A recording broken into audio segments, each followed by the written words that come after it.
Olá, boa tarde. Boa tarde a todos. Estou a começar a tentar encontrar o registro da voz que resiste ao eco, o que não é tarefa fácil. Eu gostava de partilhar convosco algumas das preocupações que tenho enquanto escritor e enquanto investigador.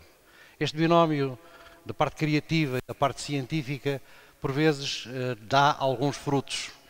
E uma das questões que me tem preocupado é esta que está exposta no slide, quando o slide aparecer. Se não aparecer, eu falo de improviso na mesma. É saber em que medida e até que ponto os atuais dispositivos de comunicação são uma forma interessante, são uma forma integrante do modo como pensamos e escrevemos. Vamos dizer isto de uma forma mais simples. Aqui há tempos fiquei extraordinariamente surpreendido quando, numa tese de mestrado que se defendeu lá na Nova, uma mestranda nos explicou, através do seu trabalho, bem documentado, de que, para além da vida na aula do secundário, portanto, para além da vida oficial, há uma outra vida que ocorre, subterrânea, por debaixo das carteiras. Alunos e alunas trocam os seus SMS, as suas mensagens, independentemente da vontade do professor. Depois, cruzei essa informação e achei extraordinariamente interessante, com uma outra que nos dizia que há jovens que, com a oposição do polegar, conseguem fazer até 130 caracteres por segundo. 130. E eu disse, bom, estamos aqui perante um caso que é, do ponto de vista sociológico, extraordinário. A melhor coisa que podem dar a um adolescente é proibição. É proibido usar o telemóvel na escola, que bom. E, ao mesmo tempo, uma outra perspectiva que é esta. Mas eles estão a fazer 130 caracteres por segundo. É qualquer coisa de excepcional. Quer dizer, nem todos fazem 130 caracteres por segundo, como é óbvio. Mas é excepcional. E isso obrigou-me a refletir sobre esta realidade, porque ela é, em boa parte, determinante daquilo que irá ser uma parte do nosso futuro. E eu queria partilhar convosco uma viagem muito rápida por esta questão que ali está, as revoluções dos suportes da comunicação. Ora bem, se eu fizer uma breve passagem pela diacronia destas coisas, eu dir-vos-ei que a revolução dos suportes da comunicação é mais velha que a própria história da humanidade. Assim, por exemplo, e passando agora para uma rapidíssima evolução de 15 mil anos antes de Cristo, nós tínhamos as pinturas rupestres.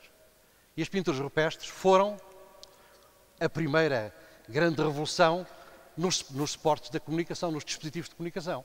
E quer em Altamira, quer em Lascaux, nós encontramos uma forma de comunicação que é rigorosamente a primária, talvez a mais interessante de todas elas.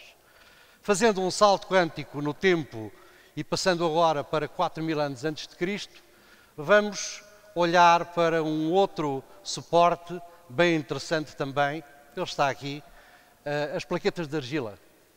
As plaquetas de argila da Mesopotâmia, atual Iraque, aliás foram saqueadas durante a Guerra do Golfo, mas as plaquetas de argila da Mesopotâmia tinham uma característica extraordinária. É a primeira vez que nelas se grafa, ou seja, é a primeira vez que nelas se escreve.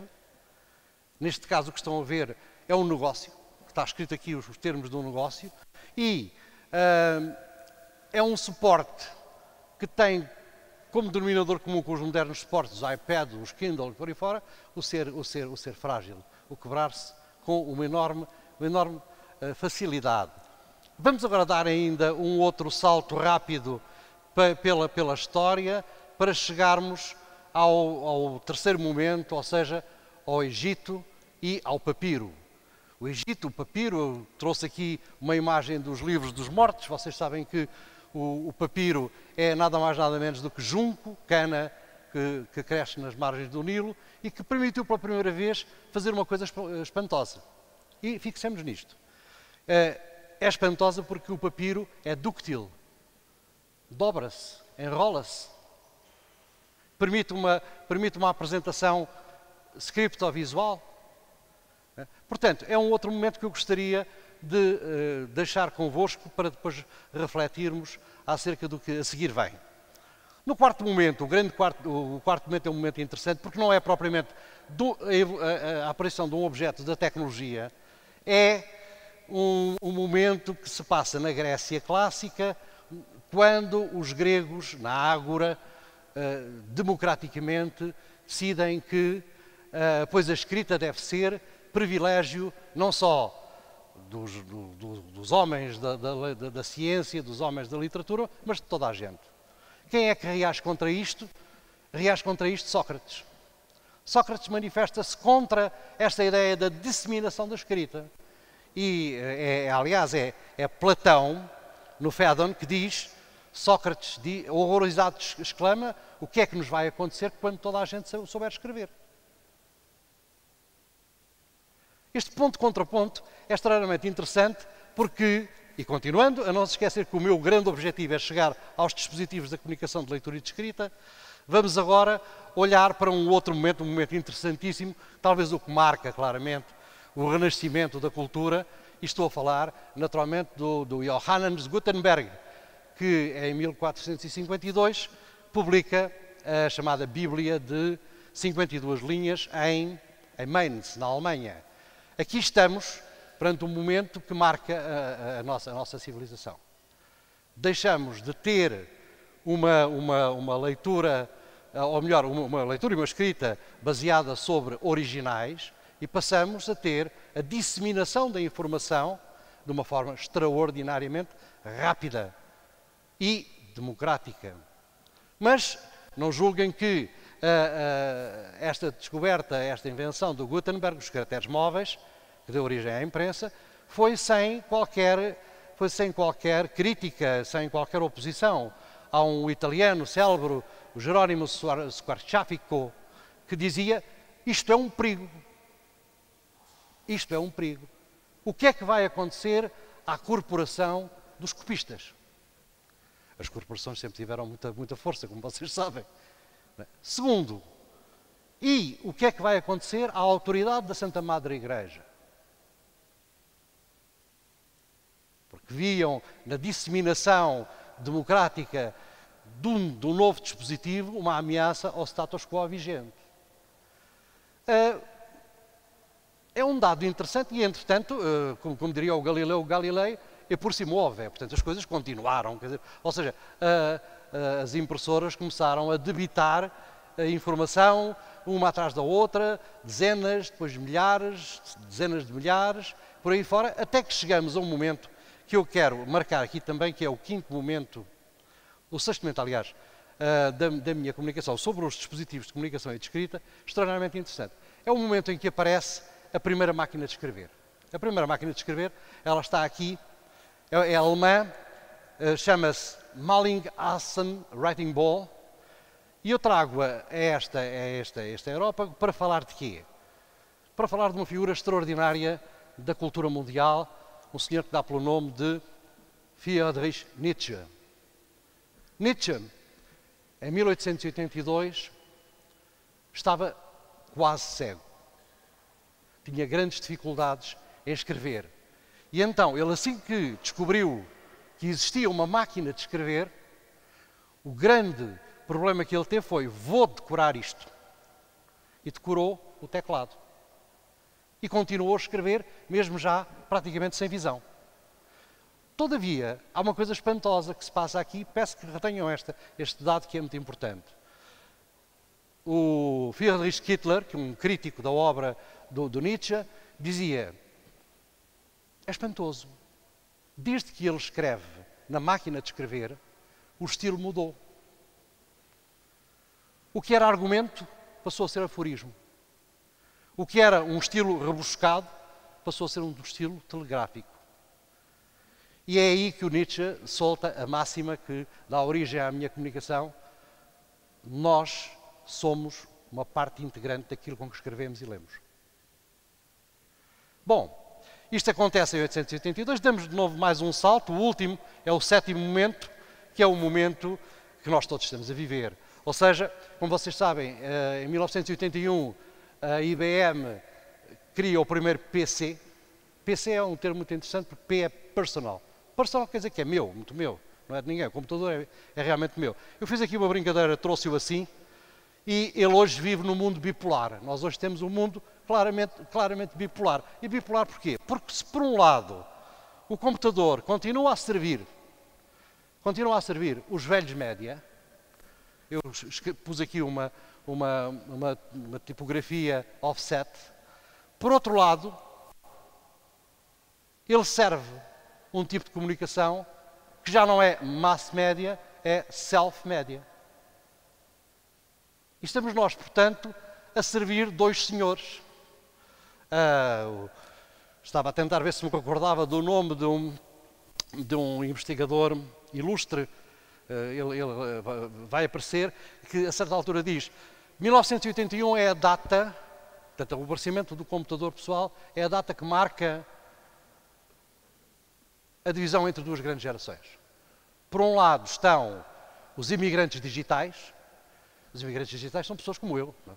Tipos que ainda usam gravata, é? Que andam com uma mala de cartão, que quando mandam um mail telefonam ao amigo a perguntar se o recebeu. São as primeiras manifestações de utilização dos computadores e, por outro lado, temos os nativos digitais. Há aqui muitos que estão na Twilight Zone, ou seja, não deixam de ser, ou seja, são, portanto, pessoas que pertencem a um mundo e pertencem a outro. Mas o que interessa é que nós agora temos um dispositivo, esse dispositivo está a evoluir de uma forma extraordinariamente rápida e é um dispositivo que está, uma vez mais, a contextualizar de uma forma extraordinária a maneira como somos, aquilo que lemos, aquilo que pensamos. Vou tentar agora mostrar-vos. A primeira década do século XXI é fértil no aparecimento de suportes, dos tais suportes que, de algum modo, competem com as plaquetas de argila. Eu trago aqui 3 ou 4 imagens apenas para vos recordar que temos o iPhone, temos o iPad, temos agora o Kindle, que vem aí, que será uma das maravilhas da Amazon, se a Amazon chegar a ter razão. Portanto, estamos na procura do véu de ouro, ou seja, qual é o dispositivo que melhor serve aquilo que eu preciso ler e escrever. Não é? Eu estou convencido que destes dois, nenhum vai levar a palma ao outro. Talvez este terceiro, que eu quero mostrar-vos aqui, tenha, eventualmente, mais poder. Trata-se de um dispositivo que é nada mais, nada menos do que papel. Porquê? Porque os nossos dispositivos cognitivos estão habituados a retângulos ao alto ou retângulos ao baixo. E se for flexível, e se puder levar debaixo do braço, e se for para a cama, e se pudermos levar para a praia, para onde quisermos, tanto melhor. Este dispositivo já existe, está neste momento em fase de evolução rápida. Muito rapidamente também, porque o tempo escasseia, há aqui um problema que é o problema que se nos coloca hoje a toda a gente, e é uma discussão que passa pelas universidades, passa pelas escolas, por toda a parte, mas como é que os jovens hoje leem? Essa é a minha pergunta, para a qual vou tentar dar a resposta no final. Eu digo que há aqui uma questão que se chama o Triângulo das Bermudas. Vocês sabem que o Triângulo das Bermudas é aquela zona ali junto das Antilhas, das Caraíbas, onde desaparecem misteriosamente navios, aviões, etc. Não é? Nós também temos o nosso Triângulo das Bermudas. E o nosso Triângulo das Bermudas caracteriza-se desta maneira. Muitas vezes, nos laboratórios, nós começamos por fazer uma determinada investigação científica. Tomem, por exemplo, este papel da Plastic Logic. Depois da investigação científica, há algum tempo até a investigação científica dar origem à produção industrial. Por exemplo, este papel da Plastic Logic ainda não está no mercado, é apenas protótipo. Não? Uma vez produção industrial, há a sua comercialização e depois da sua comercialização o que é que acontece? E aí é que temos o Triângulo das Bermudas. Ou adotamos ou não adotamos. Ou seja, os novos suportes podem dar novas formas de leitura e novas fórmulas de escrita. Por enquanto, ainda não encontramos o suporte definitivo. Ou seja, nós, por enquanto, no mundo digital, ainda continuamos à espera do véu de ouro, ou às vezes à espera de Godot, nunca se sabe bem. Portanto, eu prefiro dizer que estaremos claramente numa fase em que isto está para chegar. Está para chegar. Trago-vos aqui uma autora que gosto particularmente, a Marianne Wolf, porque se põe um problema e é um problema muito interessante. Ok, nós temos os dispositivos, muito bem. Os alunos, seja debaixo do tampo da secretária, seja à vontade, teclam, mas finalmente eles escrevem, eles leem, mas e a qualidade? E a qualidade? Eu gosto deste texto da Marianne Wolf porque ela diz aquilo que eu penso também. Privilegia-se a eficiência, o imediatismo, mas enfraquece a capacidade de realizar leituras e reflexões profundas, privilégio apenas sobre papel impresso. Ou seja, se surfar na net, se saltar de site em site, aumenta a amplitude das leituras, diminui, na proporção direta, a sua profundidade. E este é um dado que nós só teremos realmente resolvido quando o papel digital da Plastic Logic efetivamente aparecer para substituir finalmente o próprio papel. Eu gostava agora de vos mostrar, porque estou a falar apenas de teoria e eu sou o homem da prática, não é? Eu gostaria de vos mostrar uma coisa, mas não vou poder, porque já sei que não está previsto aqui acesso à internet, mas aqui fica a mensagem. No centro de investigação que eu lidero, nós estamos a fazer a Biblioteca de Livros Digitais. E a Biblioteca de Livros Digitais, tal como o próprio nome indica, esperemos que ela chegue agora aqui, pelo menos em forma de, aqui está ela. Se quiserem, basta teclar no Google, googlar Biblioteca de Livros Digitais, vão lá ter. Temos um conjunto de livros para crianças, especificamente feito para crianças, dos diversos grupos etários. Portanto, 3, 6, 7, 10 e assim sucessivamente. O que é que acontece com esta biblioteca? Eu tenho o orgulho de vos dizer que esta biblioteca, segundo a Google Analytics, tem 1.136.662 visitas, cerca de 3 milhões de páginas lidas. Isso significa, portanto, o quê? Significa que nós, de facto, não estamos a estragar nada, nem a dar cabo da vida a ninguém. E permitam-me acabar com uma frase que eu gosto muito de um autor de teatro, Bertolt Brecht, que disse o seguinte: nada nasce do nada. O novo nasce do velho. E é por isso mesmo que é novo. Muito obrigado pela vossa atenção.